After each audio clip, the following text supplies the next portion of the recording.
1874, the podcast with Dan Bardell and Gregg Evans.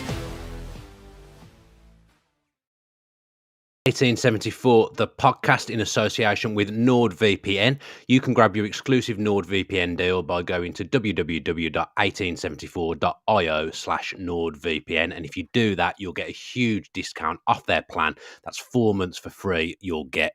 It's completely risk-free with Nord's 30-day money-back guarantee as well. And it was very, very helpful to Gregg and myself, who weren't at Stamford Bridge yesterday, to utilise to watch the game. And Gregg, nowadays, it's probably not a surprise for Villa to go and win at Stamford Bridge. In fairness, many teams in the Premier League have gone to Stamford Bridge and won in the last 12 months. But it did feel like a significant win for Villa yesterday, probably more so because they've kept a clean sheet.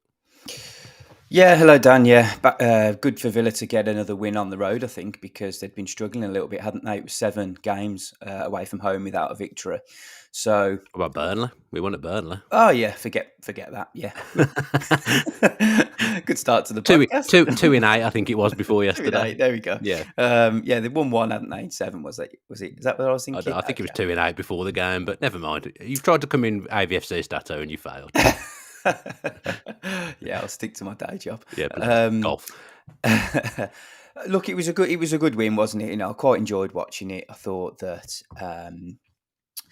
Chelsea going down to 10 men was exactly what Villa needed after Europe. But I think they would have been, they were really grateful for that, because I was a little bit fearful for how perhaps tired Villa were going to be after a game last weekend, a game on Thursday. Okay, they swapped some of the players around, but still a lot of the players have got to travel and go through the whole process. And it is tiring, doing travel and games and Villa schedule was tight as well, wasn't it? Previews and all sorts of this. It's unusual for some of the players because they're not used to it. So yeah, it was quite a tight schedule for them. But Chelsea going down to 10 men, I thought changed the game. Obviously, Villa went on and won the game from there. I thought that Chelsea tried to play in the right way to beat Villa. I thought that they tried to expose the high line and did that at times. But then Villa equally played that quite well, also by, managing to get Chelsea offside 10 times, which is a clear sign that what they were asked to do was trying to work. I just think there was a few too many moments where Chelsea got through in those one-on-one situations. Chilwell straight after the goal, Jackson early on, and then and Sterling as well, which I don't think was offside. I'm not sure. I haven't looked back on that, but it didn't look offside to me. But anyway, Villa were able to hold out. They got the victory, kept a clean sheet, which was really important. I think since Unai Emery's taken charge, only Manchester United have kept more clean sheets than Villa. So that's a really positive stat, and a bit surprising because it seems like Man United can see quite often, doesn't it? They kept loads of clean sheets at home last season. Like they only let in 11 goals, I think it was, at Old Trafford last season. It was a low number anyway, so they would have kept lots of clean sheets at Old Trafford. I said straight after the game yesterday, because I did a show, and do go back and check that show out if you haven't watched it already, people who are listening to this podcast. I said that this felt a little bit more like Unai Emery's Villa of last season away from home. They were, I know what you're saying, there was a few scary moments, but by and large, I thought they defended a bit deeper. The high line didn't get exposed as often when they did utilise that, and an Ollie Watkins goal as well, an Ollie Watkins winner. It felt a little bit more like the Villa of last season away from home when we were on that good run. Yeah, there was so many positives to take from the game. We can go a little bit deeper into each of them perhaps, but I mean, you can almost go through the team. You've got Martinez, brilliant. Absolutely fantastic. Just a world-class goalkeeper, isn't it? We go on about him every week. I was saying to you at the back end of last season, just watch. He makes a world-class save every week, which is effectively as good as a goal. So it's like a striker or a midfield player or whatever, scoring every single week. That's what Martinez does. Did it again. I'm not sure which one you thought was the best. I personally thought the Chilwell one was, just because it was the moment, the timing of it. It was a big moment in the game, wasn't it? We'd switched off a little bit. He made the save look easy because he just literally read what Chilwell was going to do. But that's part of being an excellent goalkeeper, isn't it? Yeah, and that was the only real concern for me with Villa. Okay, the first sort of 65 minutes wasn't great. They pushed and probed and had a couple of opportunities. But it was when they went into the lead and they had the man advantage that they were still a little bit open just for sort of 3, 4, 5 minutes after that. Couple of opportunities given up. But then, look, as it got to sort of 85 minutes plus stoppage time, it felt like they were quite comfortable, wasn't it? Chelsea had run out of ideas, ran out of a little bit of steam. It was, good substitutions at the right time. Bailey and Ramsey coming on to help stretch the defence. They're really good runners with the ball, aren't they? They're quick, they're pacey, they can get round defenders who are tired, especially with 10 men. And you've seen the way that Chelsea were trying to play. They were pushing Disasi up quite regularly. They were willing to have a go and get round Villa, but that was opening up gaps for Villa. And look, even later into the game, bringing Dendoncker on as well, just to tighten things up. I like that change, I do. Me too. I think it's a clever move. We know what Dendoncker's about. He's gonna he's going to do the dirty stuff to help you see out the game. And yeah, very good victory. Ezri Konsa, probably the man of the match for me. Excellent in central defence. Tight. There was 3 I would probably struggle to separate. I'd have gone Kamara, but Martinez and Konsa were definitely up there. I thought Konsa's game, I said this on the show yesterday, it kind of felt like him and Torres are a little bit similar in the way they want to kind of drop off and defend. I felt yesterday Konsa became more of the aggressor and had to kind of take on the role that Mings maybe would usually take. It was a little bit more front foot defending, and I thought Pau Torres was very good as well. And apart from when he gave the ball away in the first 5 minutes with his right foot with a wild pass, but after that he settled. But I think the more and more time they're getting together now, that will become a better partnership, and that's what it needs. It needs time, and I think if Unai Emery could have chose to go to Stamford Bridge and win 5-1, or go to Stamford Bridge and win 1-0. I think he'd have taken the 1-0 because I think the long-term benefits of that will do us good in terms of knowing that we can keep a clean sheet away from home again. Yeah, I think it's a good assessment of Konsa and Torres. From what I could gather, he looked like he was taking on more of a leadership role. Seemed to be rallying the troops a little bit more, seemed to be a bit more pumped up than he usually was. Because he's a very calm and sort of measured player and man as well. But he just felt like a bit more pumped up yesterday. Did excellent to sustain the threat of 3 very good strikers, Jackson, Sterling and Broja at the end, all offering different types of threats, but he was able to limit the threat really. And lots of calls again this week, externally for him to be recognised by England, and I'd certainly echo those thoughts. I think that England have got a unbelievable team now in the midfield and attacking areas. By far the best in the world, really. We've got probably the best striker in the world, the best attacking midfielder in the world. We've got very, very, very good midfield players around it. I just think we're just lacking a little bit in central defence. If you can get John Stones back, but then there is also a space next to him, which I think Ezri Konsa should be in the reckoning to should be in the conversation, shouldn't it? It's surprising, really. I'm not having a dig at Lewis Dunk, but Lewis Dunk's obviously further on in his career than Ezri Konsa. Probably isn't a long-term player that's going to be part of Southgate's plans. Konsa's done everything that Southgate likes in terms of he plays every week in the Premier League. He's come through the youth systems at England level. He's played for the under-21s. Just feels bizarre that he's never had a chance. And because you've got Colwell in there now as well. Gay seems to be one of the first. He's the next one after Maguire and Stones at the moment. But to have never been called up to the squad, especially since Emery's come in, and we've seen no disrespect, the likes of Connor Cody getting capped in that time. Konsa feels built for international football. He's very good on the ball. He's quick. He reads the game well. He just feels now like an international player. Maybe this time last year, I thought he was off form. I thought he really wasn't showing himself in his best light. But he recovered from that start last season and was excellent under Emery. I'm surprised, given mainly that Southgate loves that under-21s route. I'm surprised he's never been in a squad. Yeah, me too. So, I really am surprised, because I think that he has had moments and periods of his game where he deserved to be called up previously. Probably have always thought that Mings' performances sort of overshadowed his, and he was, kind of just waiting in the wings to fully express himself. But I think that's what we're seeing now. He's never going to be the vocal presence that Mings is. But he's a leader. He's respected. He's very quick.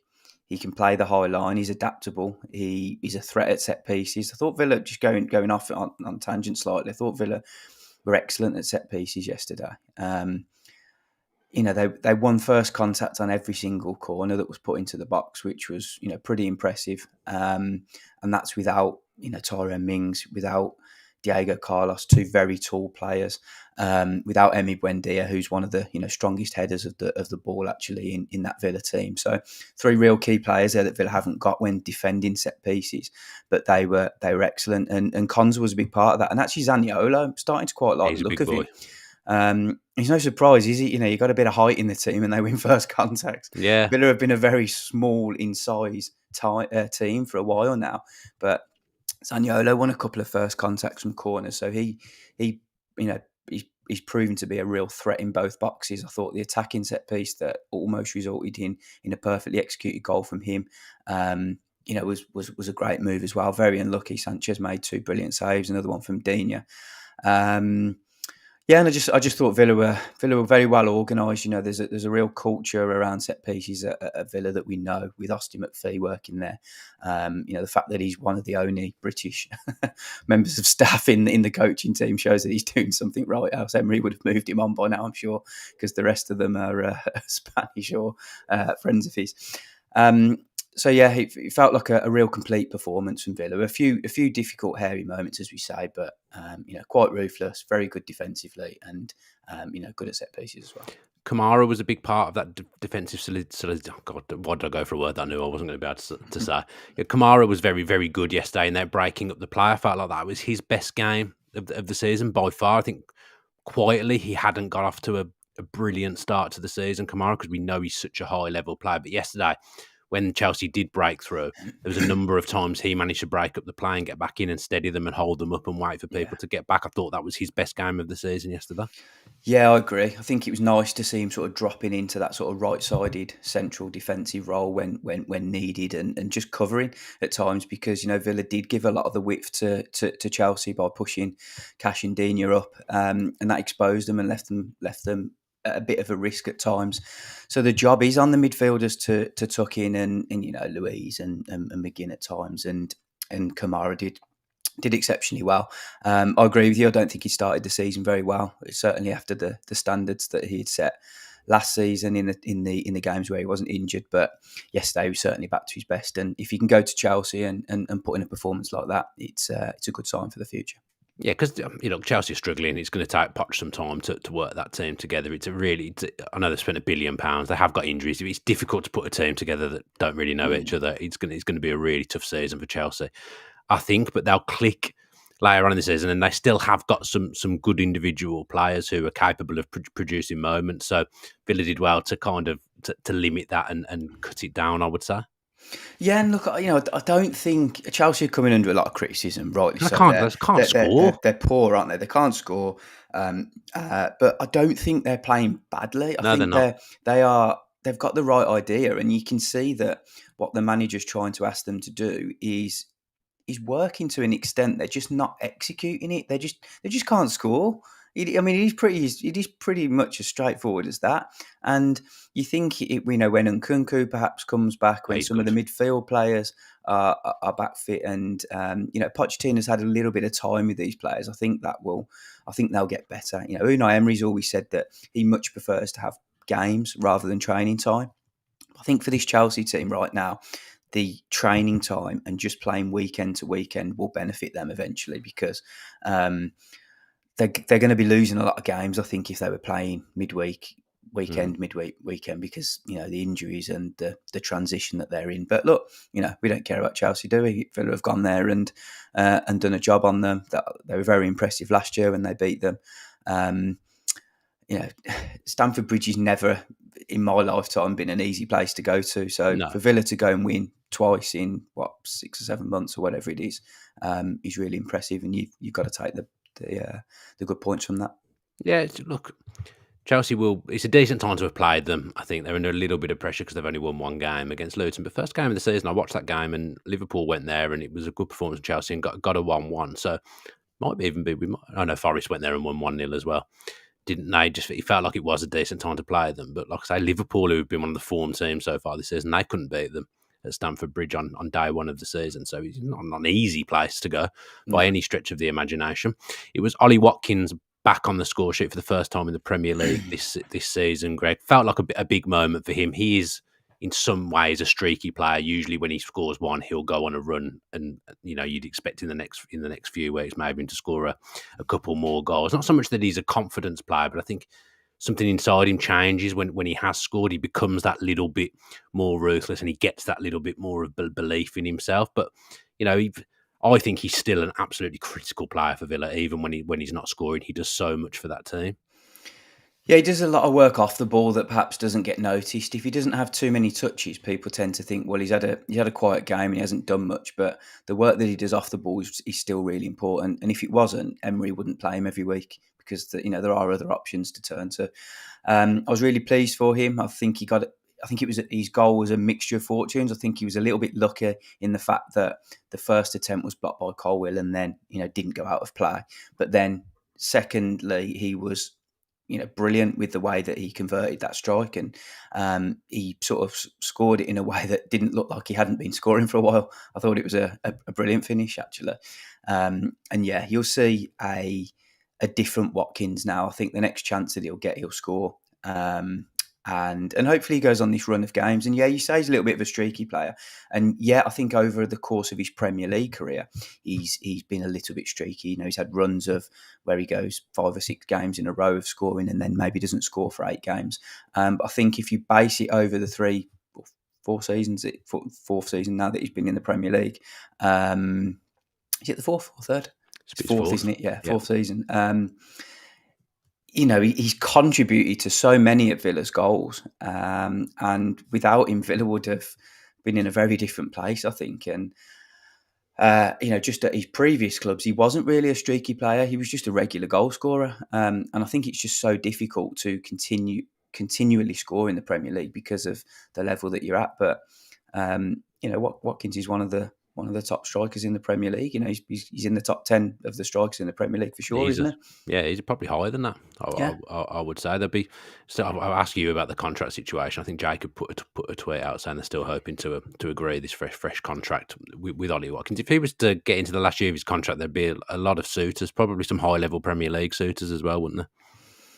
Yeah, there would, because he's a striker who's still relatively young. He works really hard for the team. He's a likeable lad, somebody that he's not going to cause any problems around the place. He's proven that he can score in the Premier League.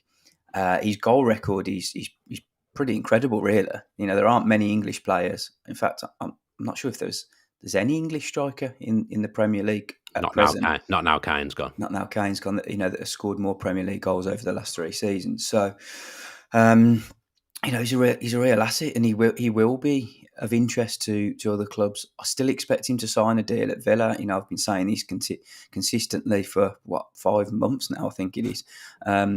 Surprised actually that it has gone on this long. But I think Villa still believe that they can get it done. I don't know the finer details. I don't know what's holding it up. If I can find out those details, I will share them as and when. But there's from my understanding, both sides still want it to happen. It's just getting an agreement. Is there anything else from the game you'd like to talk about, Greg? Checked his notes. Yeah, I did make a couple of notes, actually. No, not really. I mean, I think it wasn't the sort of the greatest game, was it? It was just a game. I enjoyed it. Villa needed to go and get it. It felt like Villa needed to make a point by winning that game, because everything that I expected over the course of the season in the Premier League for Villa this season had happened. They'd won the games that I expected them to win, and they'd lost the games that I expected them to lose. Now, Chelsea was one of these games where I thought anything can happen. On the back of a European defeat, which was disappointing, how will Villa react? Will Chelsea be fresher having had the week free? Are Chelsea really as poor as they are? Can Villa go and get a job done against a team still, recognised as one of the big six, albeit not necessarily in their league positions over the last season and this season? And Villa went and did it. They answered the question, and now you've seen that they've picked up 4 wins from 6 games. They're 6th in the league, which is Okay, a very, very small sample size, but It's a good start, though. they're a place above where they finished last season, and if they continue it in this run, I think they'll finish even higher than 6th if they can keep winning 4 games out of 6. And I think what we've seen now is that Villa have played and lost. They've now got rid of 3 really tough away games: Newcastle, Liverpool, and Chelsea. And they're 6th in the league, and they've won 4 games. So for me, the signs are really positive. I'm quite excited to see how this season develops. And yeah, just a very small one on Moussa Diaby again. I thought his decision making was brilliant in the moments that mattered. And look, I'm sounding like a broken record, but the way he stretches defences with his pace is just a massive asset for Villa now. Yeah, and Villa, Moreno's had a tiny setback by the sounds of what Emery was saying. Ramsey's back on the pitch now. It was very worrying when he went down for a period of time. But you get those 2 back. I still think Villa's best 11 is the 10 from last season, plus Diaby. Yeah. But obviously Mings is missing, but Pau Torres is starting to grow now. Suddenly Villa have got that they've not had their best team out at any point yet this season, and they probably won't because Mings probably won't play again this season. But by and large, have had that left-hand side missing for the whole season. So far, them 2 coming back really will make a difference, I think. Yeah, definitely. And look, the games come around really quick. I'm looking forward to seeing what team Villa play against Everton in the week. And, some of the players perhaps that were criticised a little bit in the Europa Conference League game might get the chance to go again and show what they're made of. The likes of Tielemans, Chambers, perhaps. Kellerman might get a chance. It'd be exciting to see him if he can start. Duran, Ramsey will play, won't he? Ramsey and then Donkey. These are all decent players, and yes, it is going to weaken Villa because it's not their strongest team, but it's not going to weaken them to the extent that they can't go and beat Everton, who I presume will make changes as well. So yeah, it's exciting. I like the fact that Villa have just got games all the time because you can look at different players. There's always different talking points that are coming up. And as Emery says, for him, it's the real test, how they perform in the games, not in the training days. Yeah, Brighton will be a big one next weekend as well. Home to a team who'll be looking to finish around the same kind of area as Villa. They've got off to a brilliant start. Yet again as well. Brighton, they're absolutely amazing. But that'll be a big game. Villa can win that 3 in a row in the Premier League. It's always difficult to win games in a row in the Premier League. And if they can win three in a row, I think their start has been excellent. And I know they've lost 2 games, and probably the manner of those 2 games people will speak about. But to win 4 from 6 at the start of the Premier League season, I'd have snapped your hand off for that start. That is a brilliant start. Yeah, it's a very, very solid start, and there are opportunities against Liverpool and Newcastle at home to make amends for those games. But Newcastle are a Champions League team now who have just smashed, Sheffield United 8-0. There was nothing that. Yes, it was embarrassing and humiliating to lose 5-1 on the opening day of the season, and there were a few concerns, but I was never genuinely worried. I was never worried. I thought Villa are going to go and perform better in the next couple of weeks. Let's see whether their results mirror those performances, and the results did. They bounced back quickly. Liverpool haven't lost a game yet, so there's no shame in losing to Liverpool because they're an exceptional side like Man City. I think the Brighton game will be really interesting. Villa have got a genuine fortress now in Villa Park. 9 wins in the Premier League in a row. One of those was obviously against Brighton last year, and they got the better of them. Be interesting to see. It's just a real interesting matchup, isn't it? De Zerbi and Emery, 2 deep thinkers of the game, and how they can outmaneuver each other.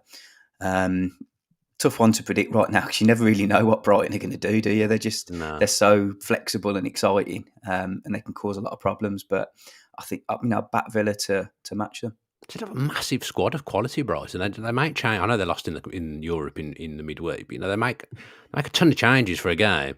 They just play the exact same way. They look absolutely brilliant. They were at half time yesterday. I will just bring Matoma on, scores 2 goals and wins them the game. They've got just an array of really interesting and exciting players. Fair play to them. They'll be up there again, Brighton. That'll be a tough game at the weekend, but I think it'll be a good game. 2 teams that are really looking to kick on and improve again. Before we get to Gregg Evans's press box archives, let's hear from NordVPN again.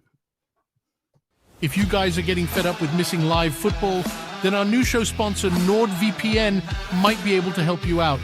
NordVPN is a secure and private service which works on pretty much any device, including your laptop, mobile, and smart TV. If you want to watch, let's say, some US content, it allows you to appear like you're in that country. And while you're connected, no one can find out what you're doing, including your internet service provider. The service also has threat protection baked in to protect you from intrusive website ads and malware, which is pretty dab handy. A part of NordVPN supporting 1874, the Aston Villa channel, they have given us an exclusive deal of up to 65% off and 4 months for free, which also includes Nord's 30-day money-back guarantee. All you have to do is go to www.1874.io/NordVPN and sign up. All the details will also be in the description. And as always, we are truly grateful to anyone that signs up. We know that money is tight. But if you think NordVPN will help you out, it will also help us to keep the channel running. Very much to Nord. As I mentioned, that was very helpful yesterday to both Greg and myself. So do check it out if it's something that you need in your life and you can afford it. Let's finish then with Greg Evans' press box archive. And I believe your topic this week is very en vogue, Greg. Yeah, well, as Ollie Watkins got off, ended his goal scoring drought, I thought it'd be good to just go back on something that I've spoken a little bit about it on the podcasts before. The fact that when I interviewed him during the winter break, the World Cup break in Dubai, which was December now, nearly a year has passed. Time flies. And yeah, I had some good time with Watkins and did the interview, but it was more a little bit of a sneak behind the curtain of what it's like writing up an article after doing an interview. And I finished the interview quite late and I had a very early morning flight. It was like 5 or 6 o'clock in the morning, the flight. Now, rather than doing the interview when I got back and writing it up, I decided to go to sleep from like 10 o'clock maybe till 1 a.m. in the morning, I think. So I got up really early to write the article. Anyway, wrote it all up, maybe 1,500 words. Thought it was lovely, perfectly put together. But because I just got a new laptop, I was working off a Mac, and you know me, Dan, not the most tech savvy. I was actually writing in notes on Mac on the Mac, and somehow I must have just pressed delete and lost the entire text. And I thought, I've got to leave to the airport in half an hour. I've got to file this story before I go, and it's taken me 2.5 hours to write it up. So that's just a little bit of an insight into the difficulties of getting a new laptop when you're in journalism and you're not the most tech savvy. So yeah, basically what I had to do is I had to delay my editor. Obviously told him the story that I lost it all and wrote it all back up. But as any writer will know, the second time you write something, it's never ever as good. So yeah, there was just a little bit of insight into that interview, man. I've just opened up notes just to see if you can. So I've deleted. Don't tell me there's a revision that there you must can be look like back. an undo. I genuinely couldn't find it. There wasn't. Yeah, there is. There's an undo button at the top. Oh, edit, can't be. Edit, undo, typing. Yeah, you could have just done that, Greg. It must have been something else then. I've done it another way, but I definitely couldn't. It shouldn't be. Everything. A journalist using notes to write an article is an absolute disgrace. Where's It's because I had a new laptop. Pages? What about Pages? Not heard of Pages? Pages is essentially Microsoft Word on your Mac. I was a day into a new laptop. Do you still use Notes now? Occasionally, but don't use that again. It's not very professional. Well, now I know there's an undo button. We're sound, aren't we? There's an undo button, but yeah, use Pages, Greg. Get on Pages and use NordVPN while you're doing it as well, just to protect your IP address whilst you're doing your journalism.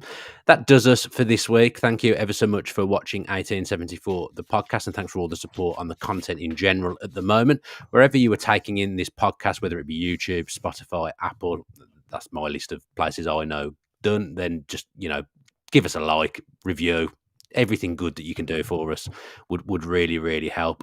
There won't be any shows around the Everton game because I have messed up and I'm actually in London at a gig on Wednesday night, so I'm not going to the Everton game, so I'm not going to see it, which is a shame. But we'll be back previewing the Brighton Premier League game later on in the week, so watch out for that. If you are subscribed everywhere, you'll know that the podcast and the shows are coming, so please do that. It does really help us grow and helps us appear in other people's feeds on YouTube the more popular we are. So if you could do all that stuff I've mentioned, that would be absolutely brilliant. We're off then. Thanks ever so much. Up the Villa.